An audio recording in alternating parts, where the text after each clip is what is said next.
और यही कॉन्सेप्ट का एक छोटा मोटा इटरेशन पूरी मशीन लर्निंग में इधर से उधर होता रहे। तो पहले एक सेकेंड, हाँ, हम लोगों ने थोड़ा सा रिव्यू मान लेते हैं। दो टाइप की मशीन लर्निंग देखी थी। एक थी हम लोगों की सुपरवाइज्ड और एक थी अनसुपरवाइज्ड। ओके। तो सुपरवाइज में हम लोगों ने बात करी थी लेबल्स की, ट्रेनिंग डेटा की, कि आपके पास डेटा होता है और हर डेटा के ऊपर कुछ ना कुछ लेबल रहता है। जैसे कि टाइटैनिक वाली केस में मेरे पास आ गया था कि भाई वो सर्वाइव्ड है कि नहीं है। ठीक है, ऐसे ही हमारे पास बहुत सारे लेबल्स हो सकते हैं। मतलब कि आपके पास पहले से पता होगा कि ये इनपुट है, इस इनपुट के करस्पॉन्डिंग आउटपुट क्या है। इनपुट और आउटपुट आपको पहले से पता होगा। अनसुपरवाइज्ड में इनपुट और आउटपुट पता नहीं रहता है, खाली आपके पास एक इनपुट होता है। आप उसको एल्गोरिथम को दे देते हो और कहते हो कि ठीक है, अब इसमें से कुछ अपने हिसाब से पैटर्न ढूंढो और पैटर्न फाइंड करने के बाद उन्हें हमें दिखाओ, तो हम देखेंगे उसका क्या करना है। ओके, तो ये था मेन। तो सुपरवाइज में इनपुट और आउटपुट दोनों पता होता है। तो इनपुट तो चलो दोनों में सेम है, but based on the output supervise में दो कैटेगरीज और होती हैं। इन्हें हम लोग कहते हैं मशीन लर्निंग प्रॉब्लम्स। ये बेसिकली होती है आपकी रिग्रेशन और क्लासिफिकेशन। ओके, अब रिग्रेशन और क्लासिफिकेशन में अंतर क्या है? इसमें अंतर है बेसिक आपका आउटपुट टाइप कैसा है। मतलब जो आप आउटपुट चाह रहे हो वो किस तरह का दिखता है, वो किस तरह का काम करता है, आपकी ये चीज है वहां पर। ठीक है, तो एक सेकेंड।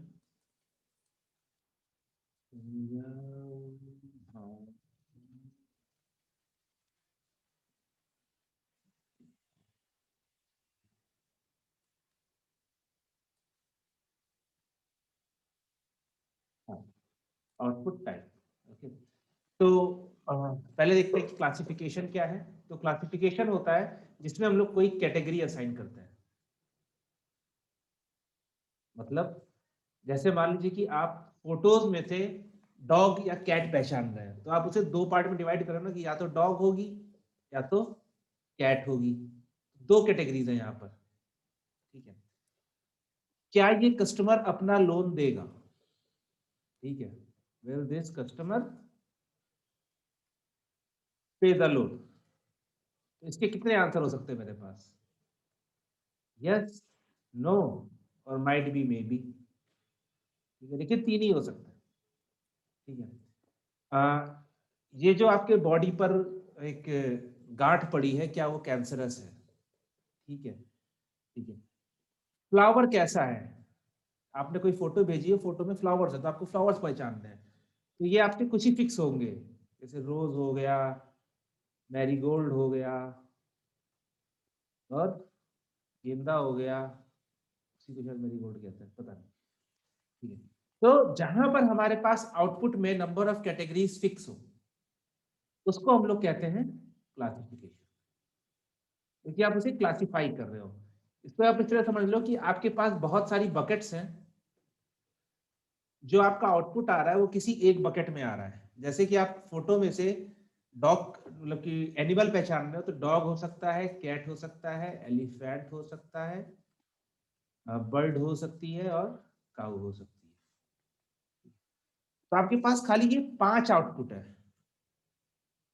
जहां पर आपको कैटेगराइजेशन करना हो, जहां पर उसको आपको आपका आउटपुट किसी एक पर्टिकुलर कैटेगरी में आके लाई हो जाए, उस चीज को, उस टाइप की प्रॉब्लम्स को हम लोग कहते हैं क्लासिफिकेशन प्रॉब्लम। क्यों? क्योंकि आप उसे क्लासिफाई कर रहे हो। ठीक है, दूसरी टाइप की जो होती है वो होती है रिग्रेशन। रिग्रेशन में क्या होता है? रिग्रेशन में आप एक फिक्स बकेट में नहीं काम कर सकते हो।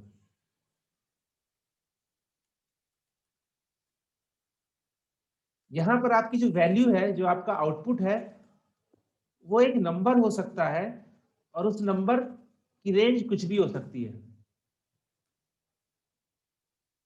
अच्छा, एक चीज और ध्यान लो, मशीन लर्निंग में सब काम नंबर से होगा। अब जो टेक्स्ट होगा तो टेक्स्ट को भी आप नंबर में कन्वर्ट कर दोगे, आपके पास नंबर होगा तो नंबर चली जाएगा। तो इसमें हम लोग कहते हैं कि इसे असाइन हम करते हैं कंटिन्यूअस वैल्यू।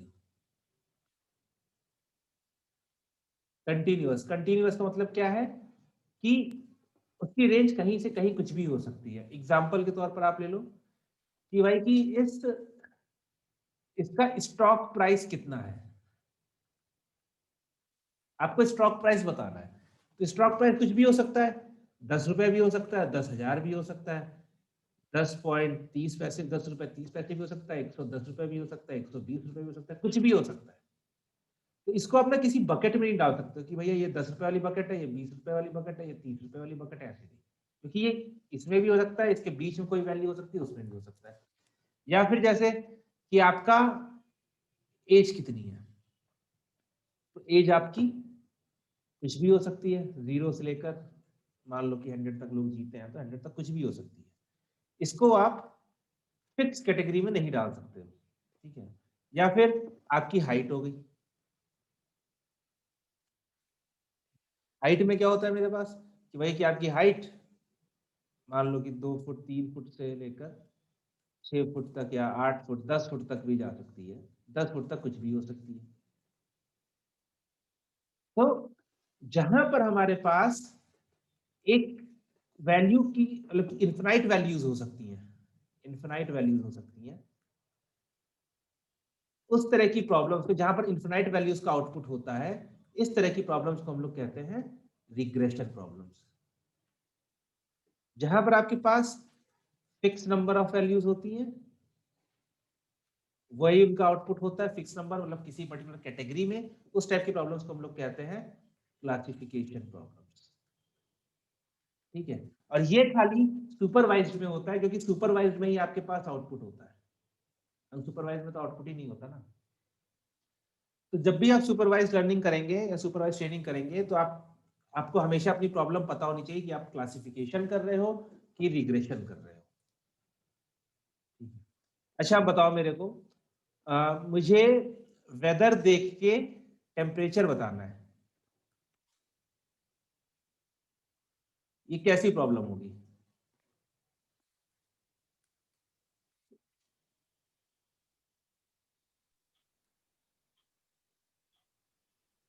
टेम्परेचर मेरा रिग्रेशन आउटपुट में है। आएगा।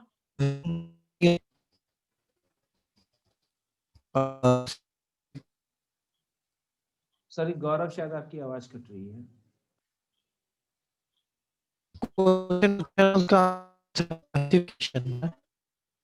नहीं, मुझे नहीं समझ में आ रहा है, क्या कह रहे हो?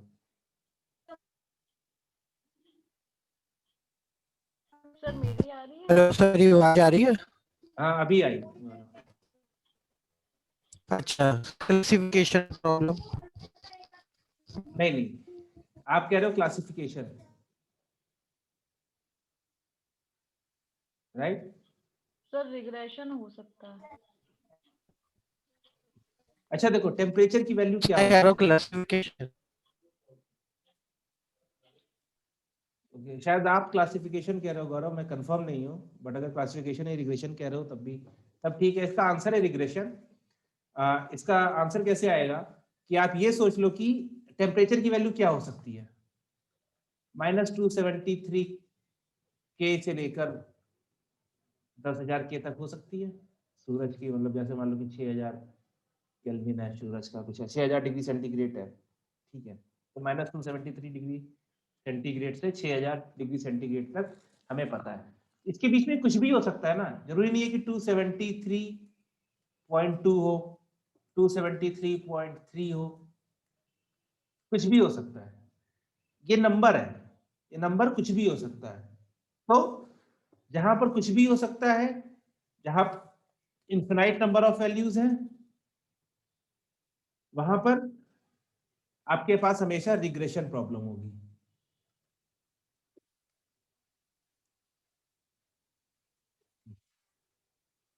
जहां पर आपके पास नंबर है, जहां पर इन्फिनाइट नंबर ऑफ वैल्यूज है, वहां पर आपके पास रिग्रेशन प्रॉब्लम होगी। अच्छा, एक चीज और कहते हैं, एक कंपटीशन होता था इमेजनेट का, ठीक है। सर हाँ, ये कंटिन्यूअस और एक डिस्क्रीट भी होता है ना? हाँ, तो जो जो डिस्क्रीट होता है वो कैटेगोरिकल हो जाता है या फिर वो क्लासिफिकेशन। क्लासिफिकेशन, ठीक है ठीक। जैसे हम लोग जब टाइटैनिक का डेटा सेट देख रहे थे तब मैंने कहा था कि यार देखो एज की जो वैल्यू है ये मतलब कि ये वैल्यू कुछ भी हो सकती है, तो इसको हम बार प्लॉट से नहीं प्लॉट करेंगे। क्यों? क्योंकि बार प्लॉट में हम लोग यूज करते थे कैटेगोरिकल वेरिएबल, कैटेगोरिकल कॉलम। वही वाला कॉन्सेप्ट यहाँ पर भी आ गया है, जहां पर नंबर्स होंगे वहां पर हम लोग कॉन्टिन्यूअस बोलेंगे या फिर उसी को हम लोग क्वांटिटेटिव भी बोलेंगे, या फिर आप ये कह लो कि हाँ न्यूमेरिकल है, नंबर्स है, ठीक है। तो अब जैसे कंपटीशन हुआ करता था, अभी भी शायद होता है इमेजनेट करके, इसमें इमेजेस होती थी अराउंड 10 मिलियन इमेजेस, ठीक है, 10 मिलियन इमेजेस होती थी, और आपको कंपटीशन जीतने के लिए बताना पड़ता था कि हर इमेज में क्या चीज है। तो यहां पर इनके पास 1000 वैल्यूज थी आउटपुट में, 1000 वैल्यूज आउटपुट में थी, जैसे कि डॉग थी, कैट था, एरोप्लेन था, ठीक है, साइकिल थी, ह्यूमन था, बर्ड थी, लैपटॉप था, टेबल, डेस्क, चेयर, इस तरह कर करके 1000 वैल्यूज थी। तो आपको ये बताना है कि अब ये कैसी प्रॉब्लम थी रिग्रेशन की क्लासिफिकेशन।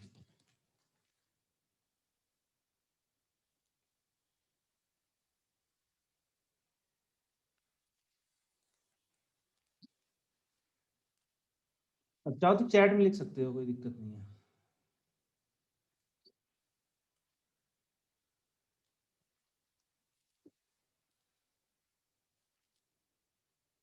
मैं ये पूछ रहा हूँ जो इमेज नेट क्लासिफिकेशन वाला चैलेंज था, कंपटीशन था, ये क्लासिफिकेशन प्रॉब्लम थी कि रिग्रेशन प्रॉब्लम थी? क्योंकि यहाँ पर मेरे पास 10 मिलियन इमेजेस हैं और 1000 कैटेगरीज थी जिसमें मुझे आउटपुट देना है। ये क्लासिफिकेशन हो जाएगी। लेकिन नंबर देखो यहाँ पर हाँ 10 मिलियन इमेजेस हैं और 1000 आउटपुट है। नहीं, मुझे तो सर क्लासिफिकेशन ही लग रहा है। और 10,000 कोई? भी तो है सर, फाइनाइट है।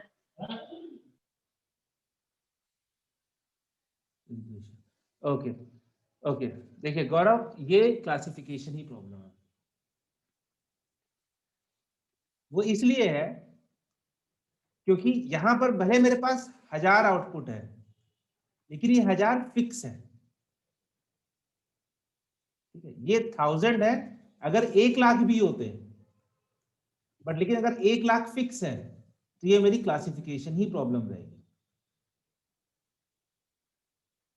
जो मेरे पास बिन्स है वो ठीक है, बस उनकी क्वांटिटी ज्यादा हो गई, लेकिन बिन्स अभी भी हैं, इनके बीच की कोई वैल्यू नहीं मिलेगी। अगर मतलब कि अगर यहाँ पर आपके पास हॉर्स और डंकी है तो आपको हॉर्स या डंकी मिलेगा, बीच में आप खच्चर जो होता है, म्यूल जो होता है, म्यूल आपको नहीं मिलेगा के बीच का।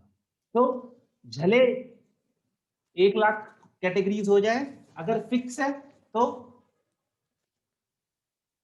हाँ, अगर फिक्स है तो वो आपकी क्लासिफिकेशन प्रॉब्लम ही रहेगी। अच्छा ठीक है, ओके, ये वाला थोड़ा ट्रिकी है बट देखते हैं। अभी आप लोग आगे प्रोजेक्ट करोगे कि आपको एक इमेज दी जाएगी, उस इमेज में मान लीजिए घर बना है,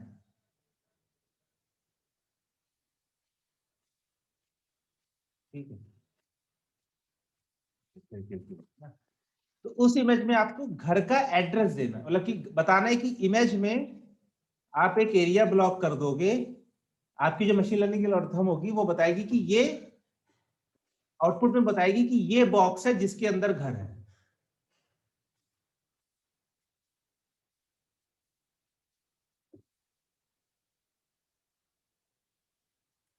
मतलब आपकी जो मशीन लर्निंग की वो होगी, एल्गोरिथम होगी, वो आउटपुट में आपको एक बॉक्स देगी। ओके, तो ये कैसी प्रॉब्लम होगी? ये क्लासिफिकेशन होगी कि रिग्रेशन होगी?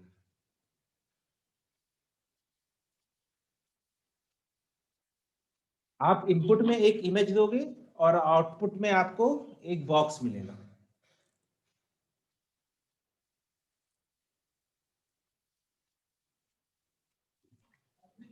सर इनपुट में क्या बॉक्स देना इमेज है? दोगे, इमेज दोगे, इनपुट में इमेज। बॉक्स नहीं देना है। आउटपुट में आपको एक हाँ बॉक्स मिलेगा इमेज के ऊपर बना हुआ, तो ये एक रेड लाइन से कि हाँ भाई ये यहाँ पर घर है। हाँ सर, तो ये अपना सर क्लासिफिकेशन हो जाएगा। ओके ठीक है। ओके देखिए आप घर ही ढूंढ रहे हैं, घर के अलावा और कुछ नहीं ढूंढ रहे हैं इमेज में।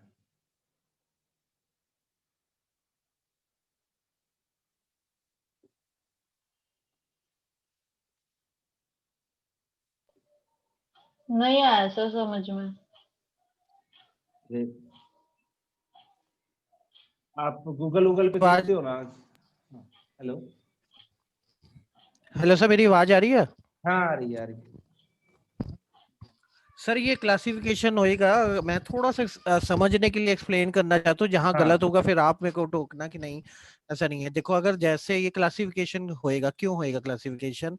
अगर जैसे आपने घर का एग्जांपल दिया, ऐसे अगर हमने किसी का आंख देखनी हो और वो आंख के ऊपर वो सर्कल बना देगा, तो हमारा वो मैच हो गया, मतलब पूरा की मतलब कि वो उसने आंख ढूंढ रहे थे और आंख उसने सर्कल बना के दे दिया, तो वो क्लासिफिकेशन हुआ। कुछ और नहीं दिया, हाँ नोज पे नहीं दिया, चीक्स पे नहीं दिया।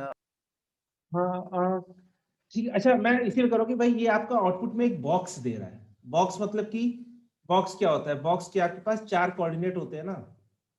एक टॉप मान लो कि ये कि 10,20 और इसके बाद इसकी विड्थ हो जाएगी आपकी 30 की और हाइट हो जाएगी 40 की। सॉरी, हाइट और विड्थ इंटरचेंज कर दिया मैंने। ओके ठीक है, ये छोड़ते हैं।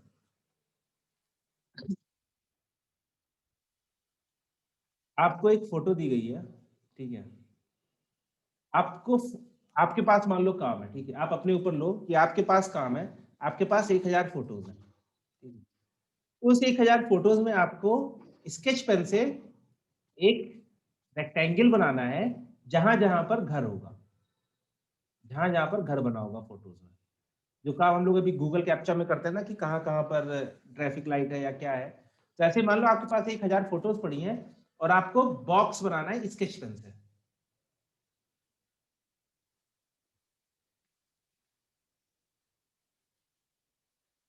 ये जो आप काम कर रहे हो क्लासिफिकेशन में इस सेंस में मान सकता हूँ, चलो आपने फोटो में कहाँ पर बॉक्स कहाँ पर घर है ये ढूंढ लिया, ठीक है। आपने ये ढूंढ लिया कि इसमें घर है कि नहीं है, वो ठीक है, क्लासिफिकेशन है।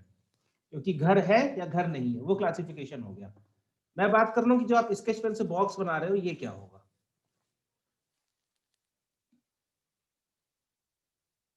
सर ये रिग्रेशन इसलिए कह सकते हैं क्योंकि इसकी डिफाइंड वैल्यू नहीं है, इसने सिर्फ बॉक्स बना के दे दिया। हाँ ये रिग्रेशन ही होगा। और वो इसलिए होगा क्योंकि देखिए ना, जो बॉक्स है आपका, मान लीजिए कोई फोटो इतनी बड़ी है, इसमें घर आपका हाँ सर। इतना छोटा है, ठीक है। तो आपका बॉक्स मान लीजिए जो आपकी आपने एक रेक्टेंगल बनाया, तो इसकी क्या होगी, लेंथ और ब्रेड्थ जो होगी कुछ भी हो सकती है, राइट। कोई दूसरी फोटो है उसमें घर इतना बड़ा है, ठीक है। तो आपने जो रेक्टेंगल बनाया उसकी लेंथ और ब्रेड्थ बड़ी भी हो सकती है, छोटी भी हो सकती है। और ये जो लेंथ और ब्रेड्थ है ये तो नंबर्स है ना, ये तो 1 सेंटीमीटर भी हो सकते हैं, 100 सेंटीमीटर भी हो सकते हैं, राइट। और ये बॉक्स भी तो बहुत ज्यादा या बहुत कम बन सकते हैं। हाँ मैं वही गलत। चलिए मैं मान लेता हूँ अभी एक ही बॉक्स है, बट ये जो एक बॉक्स है इसकी लेंथ और ब्रेड्थ मेरी चेंज हो सकती है, ये नंबर है। तो इसलिए ये जब आप इस तरह की प्रॉब्लम करोगे तो ये एक रिग्रेशन प्रॉब्लम होती है, क्योंकि आप वहां पर लेंथ और ब्रेड्थ निकाल रहे हो और ये आपके पास नंबर होते हैं। जिसमें सर हमें मतलब कुछ बताया नहीं गया है, हम अपने आप से चुन सकते हैं, है ना? नहीं बताया तो गया ना कि घर है, घर के ऊपर आपको एक रेक्टेंगल बनाना है। हाँ मतलब अभी कैसा बनाना है, किस तरीके का होगा, कितना बड़ा कितना छोटा, आपका पूरा घर होना हम चाहिए डिसाइड। उसमें। अगर फोटो में कोई भी घर है तो उस घर के ऊपर रेक्टेंगल बनाना चाहिए। तभी मैंने बाद में एग्जांपल दिया कि आप स्केच पेन से बना रहे हो। तो जनरली मतलब कि जो प्रॉब्लम होती है वो ये होती है कि उसकी सारी बाउंड्री उसके अंदर आ जाता है, मतलब कि घर पूरा का पूरा घर उसके अंदर आ जाए।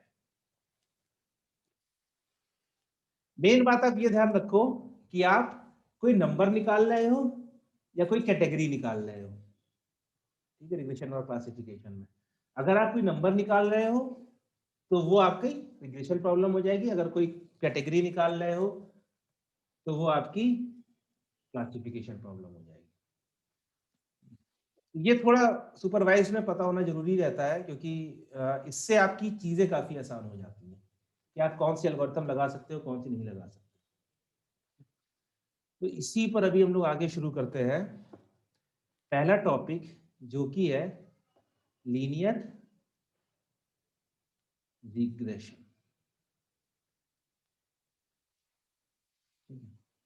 यहां पर देखो क्या आ गया, रिग्रेशन।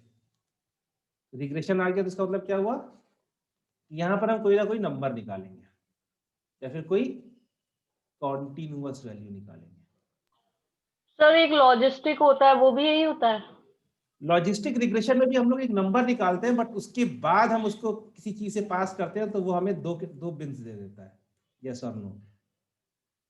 अगर रिग्रेशन है तो निकलेगा तो नंबर ही एक, बट उस नंबर के ऊपर हम कुछ काम करके उसे डिवाइड कर सकते हैं, उसे हम क्लासिफिकेशन प्रॉब्लम में बना सकते हैं।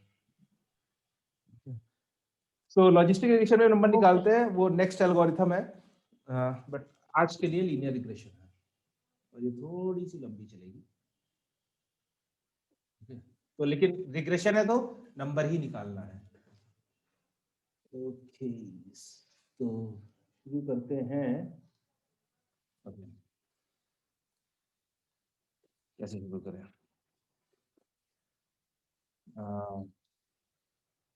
ओके, मान लो कि आप मोहल्ले या अपार्टमेंट में रहते हो, ठीक है, छोटे शहर के होंगे तो मोहल्ले में रहेंगे, बड़े में जगह नहीं होती है तो अपार्टमेंट में रहते हैं, और आपकी अभी बीटेक खत्म हो गई है, ठीक है। तो बीटेक खत्म होने के बाद पहली दिक्कत क्या आती है? जॉब। जॉब की, बिल्कुल सही। तो पिताजी बोलते हैं कि चुन्नू चाचा के लड़के का इन्फोसिस में हो गया है, 4 लाख की जॉब पा गया है। मम्मी बोलेंगी कि मन्नू मामा के लड़के का हो गया है टीसीएस में 3.5 की, ठीक है। पड़ोस के घर से सर निकलोगे शर्मा तो, जी का लड़का, हाँ तो वही शर्मा मुझे जी आता का है लड़का सर बहुत परेशान कर। तो पड़ोस के घर से निकलोगे तो वो पूछेंगे क्या हुआ जॉब का, मेरा बेटा तो 10 लाख का पैकेज पाया था। तो यही शुरू हो जाएगा, फिर आप शाम को घर लौट कर आओगे तो घर वाले बोलेंगे कि तुम्हारी उम्र में सचिन जो है वो करोड़पति बन गया था, या तुम्हारी जॉब ही नहीं लग रही है, तो आप जाओगे पक, ठीक है। और सर क्या करें फिर? हाँ तो वही ना, तो अब क्योंकि आपको समझ में नहीं आ रहा है कि मोहल्ले में रवि भी तो है जो दिन भर मोटरसाइकिल लेकर घूमता रहता है, तो घर वाले उससे क्यों नहीं कंपेयर करते हैं कि सचिन कहाँ से आ जा रहा है। ओके, तो लेकिन अब आप ये जवाब जाकर उनको नहीं दे सकते हो कि वापस थप्पड़ खा जाओगे, ठीक है। तो उनको कुछ सॉलिड प्रूफ देना होता है कि मैं अभी नहीं कर रहा हूं बट गलत नहीं है, ये मेरी एज में नॉर्मल है, ठीक है। सर मेरे मामा अब का लड़का आईआईटी कानपुर में पढ़ता है और मैं ऐसे ही। हाँ तो भाई वो तो फिर गलत जगह चला गया तो टोन। घर वाले सर टोंट मारते हैं। हाँ, तो यही इसी टॉन्ट मारने का सोल्यूशन निकालने के लिए आप दिखाओगे कि आपने इंजीनियरिंग करी हुई है, तो आप क्या कहोगे कि यार मैं अब पूरे मोहल्ले में जाऊंगा, मैं पूरे मोहल्ले के लोगों का डेटा निकालता हूँ, ठीक है। मैं 21 साल का हूँ, मुझे मासूम बच्चे के पीछे पड़ा है, तो आप कहोगे अब मैं अपनी इंजीनियरिंग दिखाता हूँ। तो आप जाते हो मोहल्ले में, घर घर जाते हो और वहां जाकर आपसे पूछते हो कि भाई साहब आपकी एज कितनी है और आपकी सैलरी कितनी है, ठीक है। For the sake of convenience अभी हम मतलब कि हाउस वाइफ्स को कंसिडर नहीं करेंगे। तो आप कहते हो भैया मेरी ये 21 और मेरी अभी सैलरी कुछ नहीं है, और या मैंने मतलब कि ब्लैंक डाल रखा है। फिर आप कहोगे कि आप जाओगे कि यार कि ये श्रीवास्तव जी है, उनकी एज है 41, उनकी सैलरी है 7.2, ठीक है।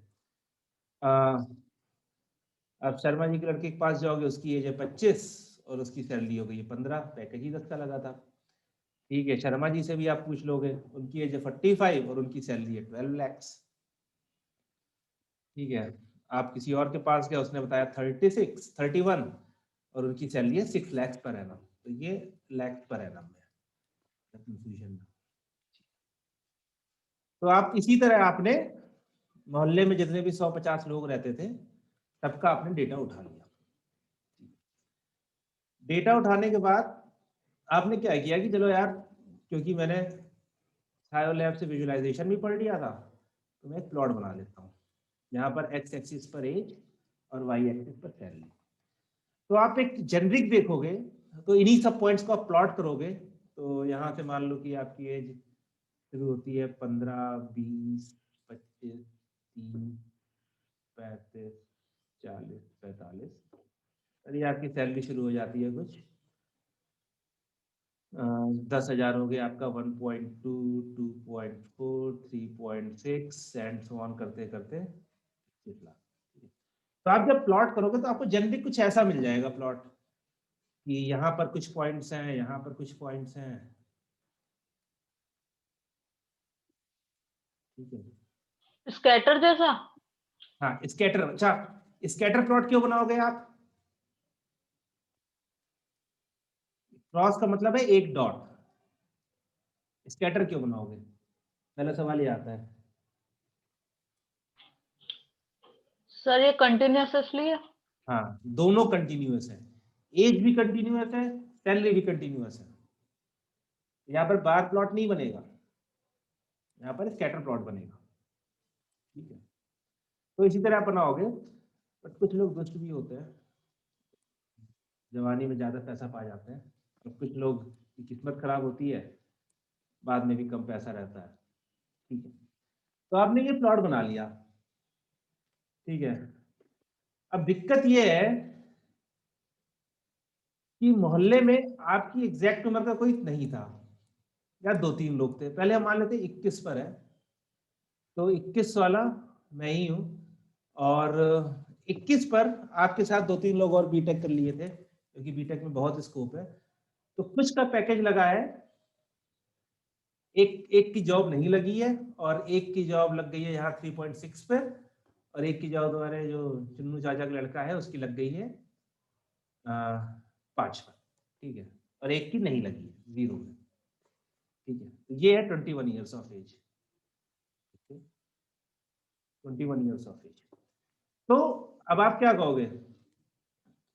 आप कहोगे कि भाई यार देखो, यहाँ पर इस पॉइंट पर 21 पर 3 लोग हैं, एक की 0 है, एक की 5 है, एक की 3.5 है। तो आपने क्या किया? 5 प्लस 3.5 इक्वल टू 8.5 और डिवाइडेड बाई 3 कर दिया आपने। तो ये आपके पास कुछ आ जाएगा अराउंड 2 पॉइंट समथिंग समथिंग, 2.8 मान लो। ये आपकी इतनी होनी चाहिए। तो आप कहोगे हाँ ठीक है, अभी मेरी लगी नहीं है, बट मैं जॉब इंटरव्यू तो दे रहा हूँ और मेरी 2.8 आ रही है एवरेज। लेकिन जब आप ये चार्ट दिखाने लेकर जाओगे घर वालों के पास ना, जब अपने घर वालों के पास जाओगे तो वो कहेंगे कि यार तुम्हारी तो ये होनी चाहिए 5 वाली, तुम 2.8 पे क्यों कंपेयर कर रहे हो? कंपेयर करना है तो अच्छे से करो, नहीं तो ना करो। तो अभी आप सोच ही रहे थे, इतने में आपके मोहल्ले का दोस्त आता है और कहता है कि सुना है तुम कुछ बड़ा कर रहे हो, घर वालों को जवाब देने जा रहे हो, तुमने कोई कैलकुलेटर बनाया है जो बताएगा कि आपकी सैलरी कितनी होनी चाहिए। आप कहोगे हाँ बनाया है, एज बताओ अपनी। तो वो अपनी एज बताता है, क्या बताता है, 22.5, 22.5। ओके, उसने अपनी एज बताई 22.5। दिक्कत ये है कि आपकी एज पर तो 3 लोग का डेटा था, तो आपने उसको एवरेज कर लिया था, बट 22.5 पर तो एक भी डेटा नहीं लाई किया।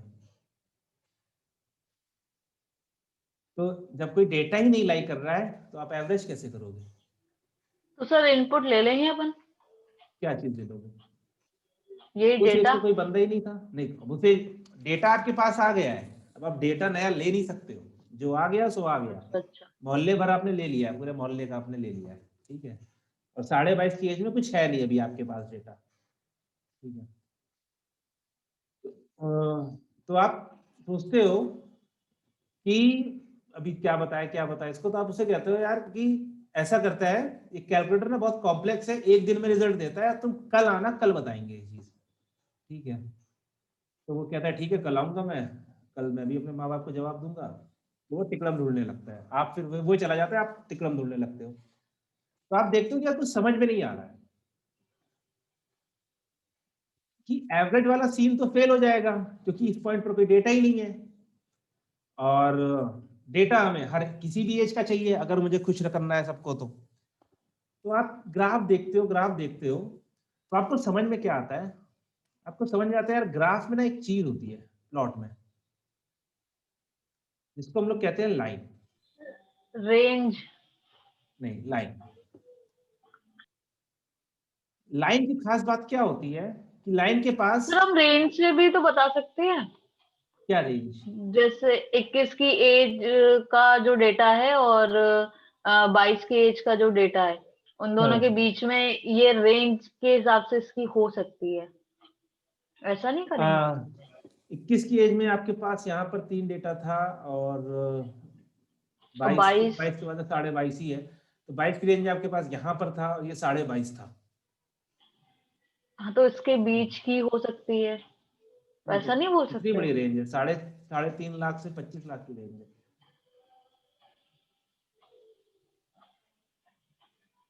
3.5 लाख से 25 लाख की रेंज, बहुत बड़ी रेंज है। तो खैर आप प्लॉट देखते हो, आप ग्राफ देखते देखते आपको समझ में आता है कि लाइन एक ऐसी चीज होती है। तो एक्स पे मेरे पास क्या है, एज, वाई पर क्या है, सैलरी, ठीक है। अब अगर मैं स्कैटर प्लॉट बनाऊंगा, स्कैटर प्लॉट क्या है, एक पर्टिकुलर पॉइंट के लिए आपकी एक्स और वाई की वैल्यू होती है, राइट। एक पर्टिकुलर पॉइंट के लिए एक्स और वाई की वैल्यू होती है, क्योंकि यहाँ पर एक पॉइंट होता है। अगर मैं एक लाइन कहीं से बना दूं, तो लाइन के पास हर एक्स की वैल्यू के लिए एक वाई की वैल्यू होती है, तो मतलब कि मेरे पास हर एज के लिए एक सैलरी की वैल्यू होगी, कि आपके पास हर एज के लिए एक सैलरी की वैल्यू होगी, जो आपकी ओरिजिनल प्रॉब्लम थी। क्योंकि फिर चाहे आप एज यहां ले लो तो इसके लिए सैलरी इतनी है, चाहे आप एज यहां ले लो इसके लिए सैलरी इतनी है, चाहे एज यहां ले लो इसके लिए सैलरी इतनी है। ये चीज समझ में आ रही कि हमें लाइन क्यों चाहिए, क्योंकि लाइन के पास हर एक पोजीशन के लिए एक सैलरी की वैल्यू है। यस सर, एक फाइनाइट वैल्यू के लिए।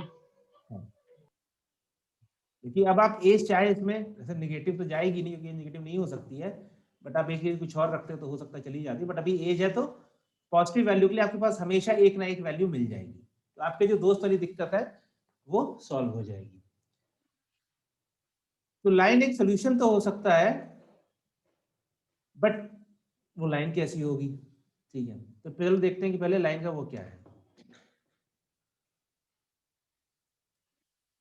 लाइन की इक्वेशन जो होती है वो होती है mx प्लस बी, ठीक है। तो y होता है आपका y की वैल्यू, x होता है आपकी x की वैल्यू, और यहाँ पर दो वैल्यू होती है, एक m और एक b, ठीक है। m को हम लोग कहते हैं स्लोप और b को हम लोग कहते हैं इंटरसेप्ट, ठीक है। तो स्लोप क्या होता है, स्लोप होता है आपका स्टीपनेस, ठीक है। मतलब आप कोई भी पॉइंट लो, उससे लाइन के ऊपर एक वर्टिकल लाइन खींचो और एक हॉरिजॉन्टल लाइन खींचो, और ये x, इसको मान लो कि सॉरी x और y नहीं करते हैं, इसको करते हैं हम, मान लो ये डिस्टेंस है a, ये डिस्टेंस है b, तो स्लोप आपका हो जाता है a/b, ठीक है। अब अगर ये बराबर है, मतलब ये मान लो कि 45 डिग्री पर है, तो ये a और b बराबर रहेगा, ठीक है। अगर आपकी लाइन बहुत ज्यादा वो है, ठीक है, तो आप देखोगे आपके पॉइंट से, या फिर यहाँ ले लो, कि आपकी जो b है वो बहुत कम हो जाएगा। अगर आप a/b निकालोगे तो आप क्या पाओगे, a/b मतलब बहुत बड़ी वैल्यू हो जाएगी, तो क्या हो जाएगा, स्लोप 5। और अगर मेरी लाइन मान लो एकदम हॉरिजॉन्टल है, तो यहाँ पर एक पॉइंट लिया मैंने, सॉरी यहाँ पर एक पॉइंट लिया, तो यहाँ से इसका a 0 हो जाएगा, b तो चलो इनफाइनाइट चला गया, तो यहाँ पर m इक्वल टू क्या हो जाएगा, 0 हो जाएगा। ये आप इस तरह से देखो, आप बस ये देखो कि m का मतलब है स्लोप, स्लोप का मतलब है स्टीपनेस, ज्यादा स्टीप कम स्टीप, ज्यादा स्टीप कम स्टीप, ज्यादा स्टीप कम स्टीप। तो इस केस में m की वैल्यू बड़ी होगी, इस केस में m की वैल्यू छोटी होगी। ओके, स्लोप समझ में आया, लाइन कितनी ज्यादा स्टीप है। Yes yes. ठीक है, फिर आते हैं बी। देखो लाइन आपकी, ये आपकी एक्स एक्सिस हो गई, ये हो गई वाई एक्सिस। तो लाइन आपकी जाएगी कहीं ना कहीं से काटती है, ठीक है, मतलब पूरे एक्स की माइनस इनफिनिटी से एक्स की पॉजिटिव इनफिनिटी तक जाती है। तो जहां पर ये वाई एक्सिस को काटती है, इसको हम लोग कहते हैं बी। ये जो डिस्टेंस है, ये मेरी डिस्टेंस हो जाती है बी। इसको आप ऐसे भी देख सकते हो कि y equals to m x plus b, ठीक है। तो जब आपका स्लोप 0 हो जाएगा तो ये लाइन कैसी हो जाएगी, एकदम horizontal, y equals to b line ये हो जाएगी। तो बी ये होता है आपका। तो अगर अब आपको अपनी लाइन को मूव करना है, कैसे, अगर आपको अपनी लाइन को ऐसे थी, ठीक है, आपको अपनी लाइन को ऐसे करना है, तो आप क्या चेंज करोगे।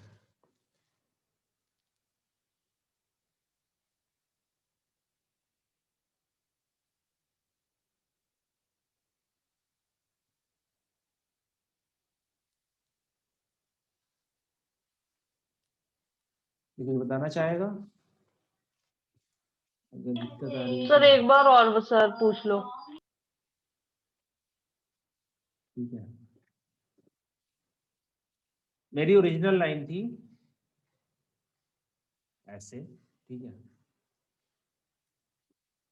मेरी न्यू लाइन है